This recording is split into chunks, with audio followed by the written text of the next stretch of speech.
Good morning বন্ধুরা, কেমন আছেন আপনারা সবাই? আশা করি সবাই ভালো আছেন, সুস্থ আছেন আর সাবধানে আছেন। আমরাও ভালোই আছি। আজ হলো শুক্রবার, এখন বাজে সকালেই 9টা।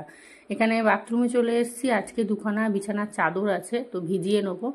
তো আর তো বেশি দিন নেই, তো ভাবলাম যে এতগুলো জামা কাপড় সেই মানে এক জায়গায় জড়ো করে রাখলে দেখতেও বিচ্ছিরি লাগবে। তো তাই ভাবলাম একেবারে বরঞ্চ কেচে নিই।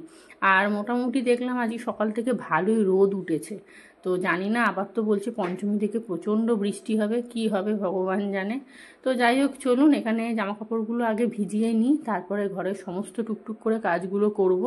তো এখানে এবার আর দেখুন না, আমি না গতকালকে এখানে জানলার পর্দাগুলো চেঞ্জ করেছি। যে পর্দাগুলো লাগানো ছিল সেটা না ওই আমি তো খুলে দিয়েছিলাম, খুলে দিয়ে অন্য পর্দা লাগিয়েছিলাম, কিন্তু ও মা, জানলার পর্দা লাগিয়েছি, দরজার পর্দাটা এত বড় যে পুরো সেই মানে সেই ঝাঁট দেওয়ার মতো অবস্থা হয়ে গেছে।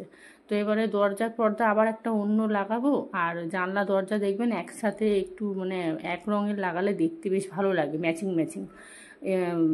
তারপরে আমি কি করলাম, প্রথমে রেখে দিয়েছিলাম যে দেখি একটু কাটিয়ে নিয়ে, আমাদের সামনে এক বৌদি আছে, যে একটু কাটিয়ে নিয়ে সেলাই করে তারপরে লাগাবো। তারপরে ও বাবা, ওই বৌদিকে ফোন করলাম, বলছে যে না গো সুপ্রিয়া, এখন সময় নেই, আমি মানে আমার নেওয়া যাবে না এখন আর মাল। আর এমনি আমি 4খানা কুর্তি, না নতুন কুর্তি অলরেডি দিয়েছি সেলাই করতে আর একটা হাতা লাগাতে। তো বলছে না আমি আর নেব না। তো লাস্টে কি করব, গতকাল সন্ধেবেলা এই পর্দাগুলো সেটের ছিল, এটা দেখলাম দরজাতে ভালোই, দরজার পর্দাটা মোটামুটি ভালোই আছে। তো সেই জন্য এইটাই আবার এই সেটটা লাগালাম। আর এই সেটটা সাদার মধ্যে দেখতে ভালো। তো এখানে দেখুন আমি 2 রকমের মাছ নিয়ে এসেছি। আর গতকালকে কিন্তু রান্না মানে রাত্রিবেলা আমি বাসন কোসন কিচ্ছু মাজিনি, এই রকম অবস্থায় পড়ে আছে। আর ওয়েদারটা খুবই ভালো আছে।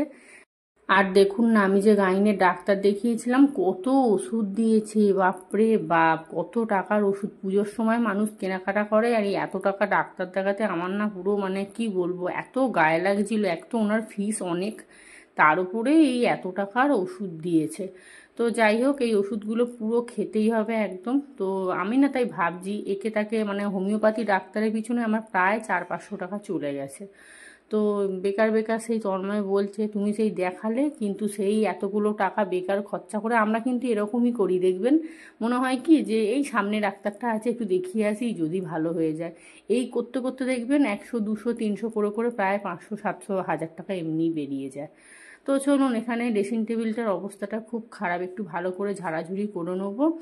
আর এখানে এই যে কাগজ টাগজ, তিসান না এখন বড় হয়ে গেলে কি হবে জানেন তো, ওর ওই বাচ্চা বুদ্ধিগুলো এখনও যায়নি। তো চলুন, এখানে খালি পেটে, সকালে কোনো ওষুধ নেই, খালি পেটে একটা খালি প্যান্ডি খাবার আছে, দুপুরে একটা আছে, রাত্রিরে আর বলবেন না, ওরে বাবা রে বাবা, পরপর 4খানা ওষুধ। আমি 15 মিনিট ছাড়া ছাড়া 4খানা করে ওষুধ খাই। তো এখানে চলুন রান্নাঘরে চলে এসেছি, ব্রেকফাস্ট রেডি করব। আমার ব্রেকফাস্ট বলতে ওই তো দেখলেন তো, ওই ফ্রিজ থেকে আলু চচ্চড়ি বার করলাম। তো আলু চচ্চড়ি দিয়ে তৃষান মুড়ি খাবে, আর একটু বেশি থাকলে আমি মুড়ি দিয়ে খেয়ে নেবো। তবে আমার এখানে 2খানা আটার লেচি ছিল গতকালকে।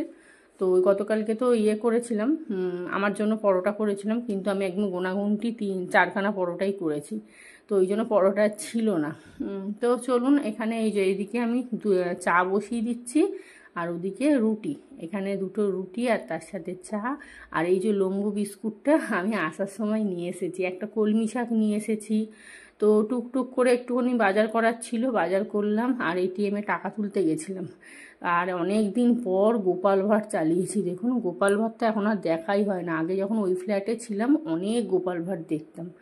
আর আপনাদের কি শপিং কমপ্লিট হলো? আমার তো শপিং বলতে সেরকম কিচ্ছু কিনিনি, কারণ ওই যে শুনেছি না যে ওই অষ্টমী থেকে তো নাকি শুনছি প্রচণ্ড বৃষ্টি হবে, তারপরে নাকি ওইটা নিম্নচাপ আসছে। তো যাই হোক, একটা শাড়ি নেওয়ার তো ইচ্ছা আছে ভালো মতো। তো কি বলুন তো, আসলে আমার না অনেকগুলো কুর্তি হয়ে গেছে, প্রায় 3খানা 4খানা কুর্তি হয়ে গেছে। আর ফ্লিপকার্টে আমি একটা ওই জিন্স অর্ডার দিয়েছি, যে মানে ওই কুর্তির নিচে পরবো বলে, টপ দিয়ে পরবো বলে না, কুর্তির নিচে জিন্স পরবো বলে অর্ডার দিয়েছি। আর ওই জিন্সের ওপরে যে একটা মানে অন্যরকম একটুখানি কুর্তি কেনার ইচ্ছা আছে। তো দেখি এর মধ্যে একদিন গিয়ে ওটা আমাদের সামনের আমতলা থেকে কিনে আনবো। জিন্সটা অর্ডার দিয়েছি অ্যামাজন থেকে। তো এখন কি কিনবো বলুন না, একটা সামান্য জিনিস কিছু কিনতে গেলেই এত টাকা। তো আমার অনেকগুলো হয়ে গেছে। তারপর গত বছরের একটা শাড়ি আছে, তো দেখি এবছর একটা শাড়ি আর ওই কুর্তি নেওয়ার ইচ্ছা আছে। বেরোলে তো 2 দিন বেরোবো, নয় অষ্টমী নয় নবমী, এই অষ্টমী নবমীর দিনকেই বেরোই। তো দেখি এবছর তো তন্ময় বলছে কলকাতা নিয়ে যাবে, তো জানি না কি হবে। যদি যাই অবশ্যই ব্লগ করে আপনাদেরকে দেখাবো। আর এই ব্লগটা যাচ্ছে প্রায় ষষ্ঠী সপ্তমীর দিনকে, কারণ 2 দিন মাঝখানে আমার না শরীরটা একদম ভালো ছিল না। আমি বললাম না আমার একটু গাইনের সমস্যা হচ্ছে, তো সেই কারণে শরীর এত উইক হয়ে গেছিলো, মানে মাথাটা প্রচণ্ড ঘুরছিল। তো ডাক্তারবাবুকে ফোন করেছিলাম, বললো অসুবিধা নেই, ওটা শরীরটা দুর্বল বলেই ওরকম হচ্ছে, একটু নুন চিনির জল, একটু ভালো খাওয়া দাওয়া করুন, তাহলেই ঠিক হয়ে যাবে। তো সেই কারণে ওই পরশু দিনকে তো ওই শনিবার রবিবার করে তো প্রচণ্ড শরীরটা খারাপ ছিল, আমি 2 দিন কোনো ব্লগই দিইনি। তো যাই হোক চলুন, এখানে কিন্তু মাছ ধুয়ে নিয়েছি, পাবদা মাছ নিয়ে এসেছি, আর অল্প করে একটু চিংড়ি মাছ নিয়ে এসেছি। এখানে ভাত বসিয়ে দিয়েছি, প্রেশার কুকারে মুসুর ডাল বসিয়েছি। তো চিংড়ি মাছটা না ঢ্যাঁড়স দিয়ে করবো, কারণ তিশান তো কোনো মাছই খাচ্ছে না। এখানে আমার কাচাকুচিও হয়ে গেছে, কিন্তু কাচাকুচিটা মিলতে যাব, তো ভাবলাম একটা কাজ করি, কলমি শাকটা কেটে বসিয়ে দিই, তাহলে কি হবে কলমি শাকটা ততক্ষণে সিদ্ধ হয়ে যাবে। আর এখনকার কলমি শাক না সেই ঘাসের মতো ঘস ঘস করে, একবারে বাজে একদম, কতক্ষণ ধরে সিদ্ধ হয়। আর আগে কলমি শাক রান্না করতাম, একটু ঢাকা দিলেই নরম হয়ে যেত, সবেতেই ভেজাল হয়ে গেছে। তো চলুন। আর তন্ময় তো ওই বললাম একটা 2টো প্যান্ট একটা জামা নিয়েছে, গেঞ্জি তো কিনবে করে কিনছে না, ওর এখন মোটামুটি ষষ্ঠী অবধি কাজ চলবে। তো এখানে আমি একটু সর্ষে পোস্ত কাঁচা লঙ্কা পেস্ট করে নিচ্ছি, পাবদা মাছটা সর্ষে পোস্ত দিয়েই করব। আর তার সাথে করব ঢ্যাঁড়স আলু চিংড়ি মাছ দিয়ে তরকারি, কলমি শাক ভাজা আর মুসুর ডাল। ব্যাস, এখানে কলমি শাক ভাজা হয়ে গেছে, জামা কাপড়গুলো সব মিলে দিয়ে চলে এসেছি। তো মনে হচ্ছে তো শুকিয়ে যাবে, তবে জানি না কি হবে। আর এক সময় মানে আকাশ পুরো কালো হয়ে আসছে একদম। আর ওদিকে ভাতটা ফুটিয়ে বন্ধ করে দিয়েছি, আর এদিকে আমি কিন্তু ডাল বসিয়ে দিলাম। আর আমি না আজকে অল্প করে ডাল করছি, কারণ আমার একটু লাউ ডাল পড়ে আছে, তো দেখি আমি পারলে বের করে নেবো। তো এখানে কলমি শাকটা হয়ে গেল, ডালটা পেঁয়াজ দিয়ে করলাম। তন্ময়ের আবার পেঁয়াজ ফোড়ন দিয়ে ডালটা প্রচণ্ড মানে ভালোবাসে। ওর আবার মানে ওই রাঁধুনি ফোড়ন, তারপরে মুগ ডাল, তারপরে মুসুর ডালে অন্য কিছু ফোড়ন দিলে ও আবার পছন্দ করে না, ওই কাঁচা লঙ্কা পেঁয়াজ ফোড়ন। আমার শাশুড়ি মাকে সারা জীবন দেখে এসেছি, মুসুর ডাল মানে কাঁচা লঙ্কা আর পেঁয়াজ ফোড়ন, বাবারে বাবা, মানুষের তো একটা দিন তো একটু ভালোভাবে মানে অন্যরকম খেতে ইচ্ছা করে, ওনার আবার সেটা না, 12 মাস একই চলবে। তো এখানে রান্না করতে করতে দেখছি তেলটা শেষ হয়ে গেছে, তো তেলটা ঢেলে নিলাম।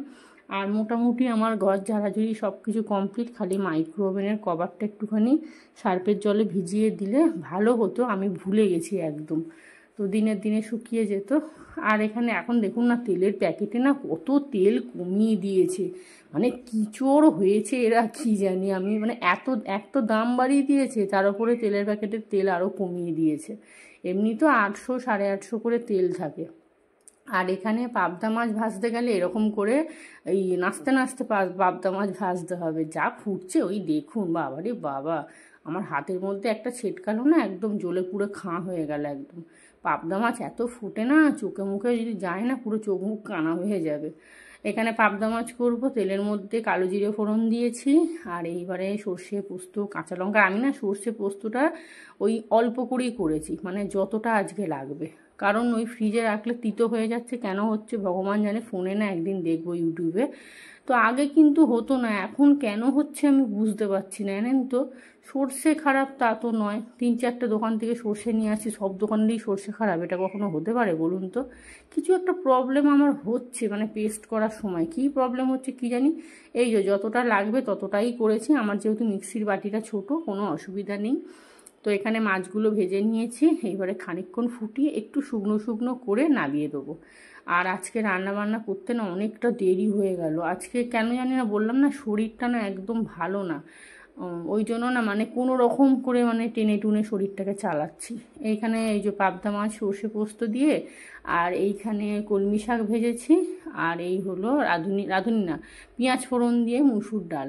আর এদিকে আমি ঢ্যাঁড়স আর আলু কেটে নিয়েছি, পেঁয়াজ টমেটো কেটে নিয়েছি, 100-র মতো চিংড়ি মাছ নিয়ে এসেছি। ওই তন্ময়কে তিশানকে একটু বেশি করে বেছে বেছে দিয়ে দেবো, কারণ ও তো পাবদা মাছ খাবে না, তো সেই জন্য ওর জন্যই নিয়ে এসেছি। এখানে চিংড়ি মাছগুলো হালকা করে ভেজে নিয়েছি। এইবারে আলুটা তো প্রেসারে একটা সিটি মেরে নিয়েছিলাম, ঢ্যাঁড়স টমেটো আলু সব দিয়ে দিয়েছি, হলুদ লঙ্কা দিয়ে এটা একটু ভালো করে ভেজে নেবো আর একটু ঢাকা দিয়ে ভাজবো যাতে মানে ঢ্যাঁড়সটা একটু সিদ্ধ হয়, কারণ আলু তো সিদ্ধই আছে। তো চলুন, আর রান্নাবান্না তো মোটামুটি কমপ্লিট হয়ে গেছে, ঘরদোরগুলো ঝাড় দেবো মুছবো। আর আমি কি বলুন তো, আগে রান্নাটা না কমপ্লিট করে নিই, কারণ তন্ময় যদি হট করে এসে বলে যে আমি খাবো, ব্যাস তাহলেই যাবে, আমাকে বলবে তুমি কি করছিলে, তোমাকে তো বলেছি রান্নাটা আগে করে রাখবে।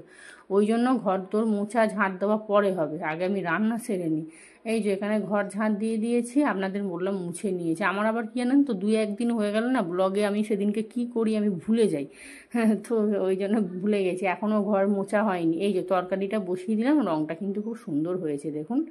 এই ঢ্যাঁড়স চিংড়ির তরকারিটা কিন্তু দারুণ খেতে লাগে, একটু মাখা মাখা করে। এই যে এখানে ঝাড় দিয়ে মুছে পরিষ্কার করে নিয়েছি। আর এখানে আজকে দেখুন কীরকম মেঘলা মেঘলা হয়ে এসছে, জানেন তো ভয়ও লাগছে, এক ছাদ পুরো জামা কাপড় মিলে এসছি। এখানে ঢ্যাঁড়সের তরকারি হয়ে গেছে একদম রেডি। অল্প করে সামান্য একটু মিষ্টি দিয়েছি, সামান্য, খুব সামান্য তো দিয়েছি, ব্যাস হয়ে গেছে। রান্নাঘর একদম পরিষ্কার করে নিয়েছি। রান্নাঘরটা পরিষ্কার করতে অনেকক্ষণ সময় লেগে গেল আজকে, যেহেতু পাবদা মাছ ভেজেছি না, চারদিকে তেল ছিটিয়ে একাকার কাণ্ড।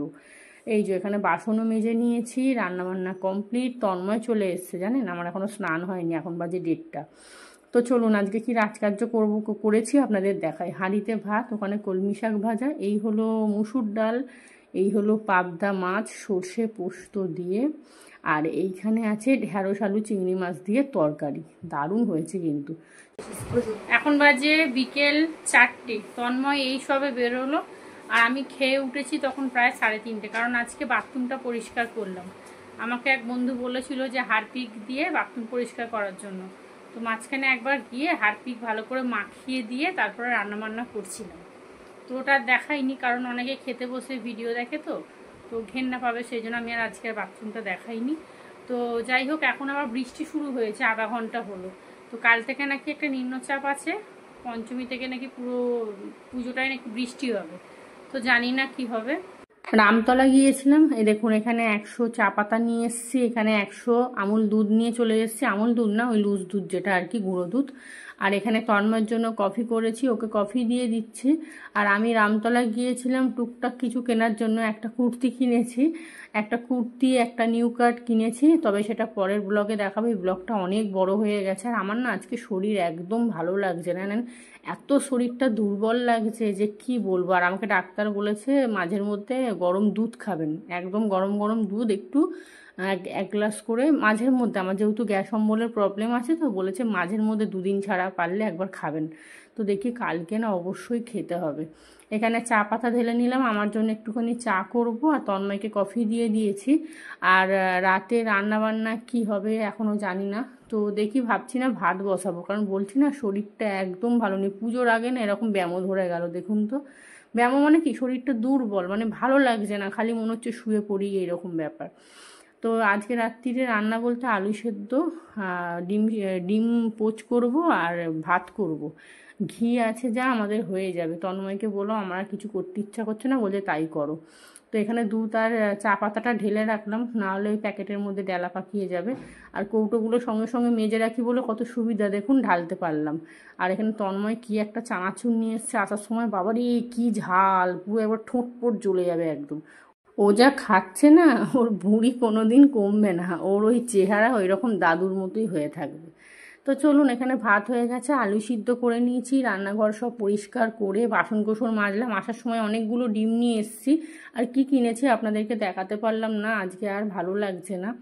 তো চলুন, আর দেখুন ফ্রিজে টুকটুক করে কত কি দেখছেন, দেখুন এখানে ভাত আছে।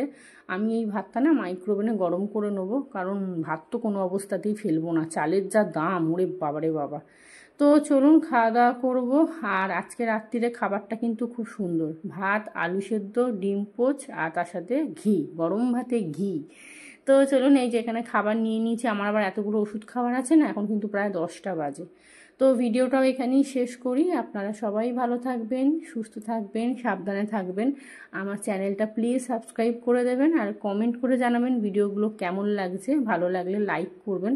আপনারা প্লিজ চ্যানেলটা সাবস্ক্রাইব করে দিন, 500 তো হয়ে গেছে।